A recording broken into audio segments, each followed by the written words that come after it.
আসসালামু আলাইকুম। কাছে এবং দূরে, দেশ এবং দেশের বাইরে যে যেখান থেকে আমার ভিডিওটি ইউটিউব চ্যানেল থেকে দেখছেন সবাইকে আন্তরিক শুভেচ্ছা ও অভিনন্দন। বন্ধুরা, ৭ই অক্টোবর ডক্টর ইউনূস স্যারের বাড়ির সামনে আপনারা আন্দোলন করতে যাচ্ছেন। সেই আন্দোলন সম্পর্ক নিয়ে আজকের ভিডিওটি এবং এর সাথে থাকবে ভিএফএস গ্লোবাল থেকে এই কয়েকদিন যাবত কি পরিমাণে ভিসা দিচ্ছে আর অ্যাপয়েন্টমেন্ট সম্পর্কে একটা খুশির সংবাদ আছে। তো সেই সবকিছু নিয়ে আজকের ভিডিওটি, দয়া করে ভিডিওটি ধৈর্য সহকারে পুরোটি দেখবেন এবং দেখার পরে একটি লাইক করবেন, শেয়ার করে আপনার সকল বন্ধুদেরকে দেখার সুযোগ করে দিবেন, যাতে করে ভুক্তভোগী সবাই দেখতে পারে। আর আপনাদের কাছে একটাই অনুরোধ করব, বন্ধুরা আমার চ্যানেলটি সাবস্ক্রাইব করবেন এবং অলরেডি যারা সাবস্ক্রাইব করছেন থ্যাংক ইউ সো মাচ। বন্ধুরা, গত সেপ্টেম্বর একটা আন্দোলন হয়েছিল, মানববন্ধন হয়েছিল ভিএফএস গ্লোবাল, পররাষ্ট্র মন্ত্রণালয় এরকম সহ অনেক জায়গায়। তারা সেখানে একটা কথা বলছে, ভিএফএস গ্লোবাল থেকে ইতালি অ্যাম্বাসেডর বলছে যে ৩-৪ মাসের মধ্যে তারা ভিসা সবকিছু কমপ্লিট করে দিবে। তো এখন আবার ৭ই অক্টোবর আবার মানববন্ধন করতে চাচ্ছেন। আমি মানববন্ধনের সাথে একমত, আপনাদের সাথে আছি। সেই মানববন্ধন নিয়ে কিছু কথা বলতে চাই। ভাই, আপনারা যখন মানববন্ধন করবেন, আপনারা সুষ্ঠুভাবে মানববন্ধন করেন। আপনারা ইউনূস স্যারের বাড়ির সামনে যে আপনারা ওখান থেকে একটা সমন্বয়ক তৈরি করুন, ৫ জন কি ৬ জন কি এরকম। সবাই কিন্তু তার সাথে কথা বলতে পারবেন না, তাহলে এটা একটা বিশৃঙ্খল সৃষ্টি হবে। তখন কিন্তু আইনের সহায়তা নিতে বাধ্য হবে তারা। আইন শৃঙ্খলা বাহিনী কিন্তু কঠোর হতে বাধ্য হবে। এই কারণে ভদ্রতা বজায় রেখে আপনাদের মধ্য থেকে আপনারা নিজেরাই চিন্তা ভাবনা করে কাকেই বানাবেন, কিন্তু এর মধ্যে কোনো দালাল আপনাদের সাথে রাখবেন না। অনেকেই ফায়দা লোটার জন্য দালাল কিছু আছে, যারা ইতালি অ্যাম্বাসেডরের সাথে বর্তমান খুব ভালো একটা সম্পর্ক। আর আরেকটা কথা আপনাদের না বললেই নয়, বাংলাদেশে থাকা যে ইতালি রাষ্ট্রদূত, তিনি কিন্তু এর আগে যে যে দেশে দায়িত্ব পালন করছেন সেই সব দেশে কিন্তু এই জটিলতা সৃষ্টি করে আসছে। যতগুলো দেশে সে অ্যাম্বাসেডর হিসেবে দায়িত্ব পালন করছে, সব দেশে এরকম ভিসার ঝামেলা তৈরি করে সেখান থেকে আসছে, এখন আছে বাংলাদেশে। তো সেই দেখেন, বাংলাদেশে আসতে না আসতে বাংলাদেশেরও একই অবস্থা।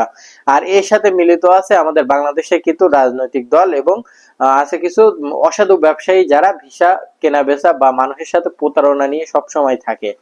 তো এই ধরনের কোন লোক নিয়ে আপনারা আপনাদের কাজ আগাইতে যাবেন না, তাহলে আপনারা মিথ্যা আশ্বাস পাবেন। নিজেরা চেষ্টা করুন, আর সেখানে ভদ্রতা বজায় রেখে আপনারা মানববন্ধন করেন, তার সাথে কথা বলেন, তার কাছে আপনাদের আবেদন করেন।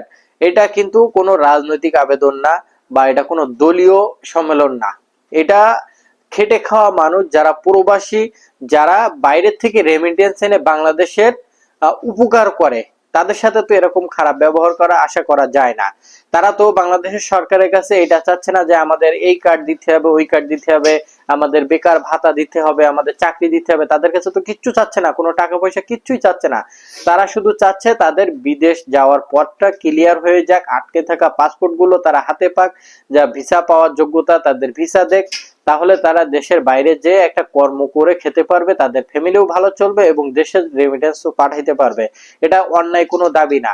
তো বিশেষ করে এই কথাটা ডক্টর ইউনূস আরো অনেকের উদ্দেশ্য করে বলতে চাই, আপনারা যারা বাংলাদেশে বিভিন্ন দায়িত্ব আছেন, পররাষ্ট্র বিষয়ে দায়িত্ব আছেন, আপনাদের কাছে একটাই অনুরোধ, আপনারা আমাদের দিকে একটু খেয়াল করেন। কারণ আমরা ভুক্তভোগী, আমরা ১ বছর ১.৫ বছর ধরে পাসপোর্ট জমা দিয়ে বসে আছি ভিএফএস গ্লোবালের একটা মেসেজের অপেক্ষায়। তা এই অপেক্ষা কতদিন থাকবে? একটা ভিসার অপেক্ষা আর কতদিন? আমরা কিছু অন্যায় দাবি করি নাই। তা আপনাদের কাছে একটাই অনুরোধ, আমাদের দাবিটা মানবেন।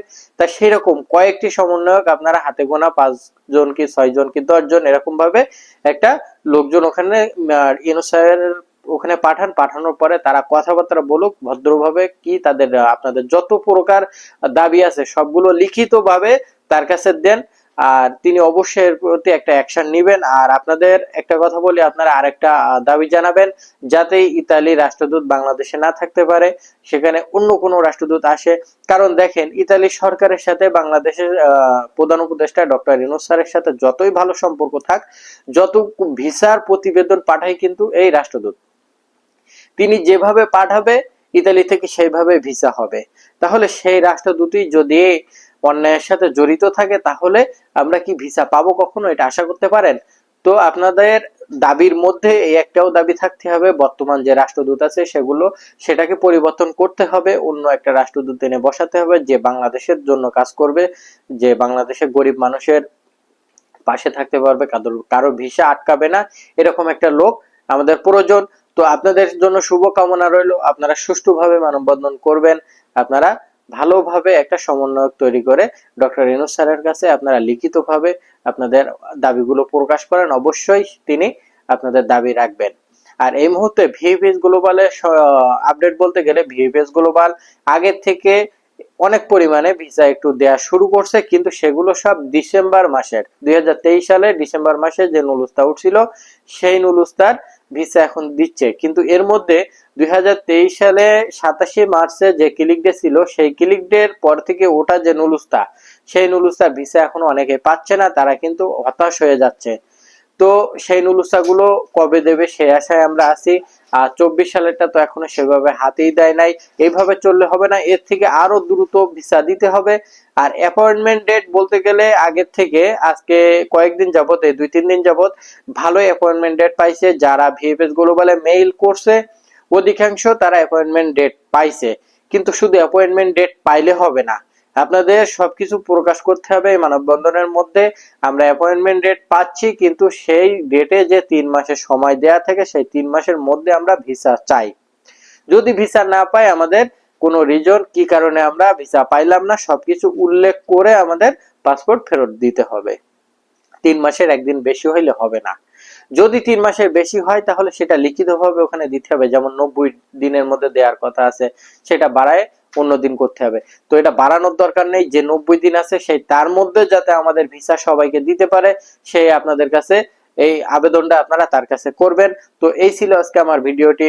যদি আমার ভিডিওটি ভালো লেগে থাকে অবশ্যই বন্ধুরা আমার চ্যানেলটি সাবস্ক্রাইব করে আমার পাশে থাকবেন, যাতে করে আপনাদের প্রতিনিয়ত ভিডিও দিয়ে আপনাদের সাহায্য করতে পারি। ধন্যবাদ সবাইকে, আল্লাহ হাফেজ।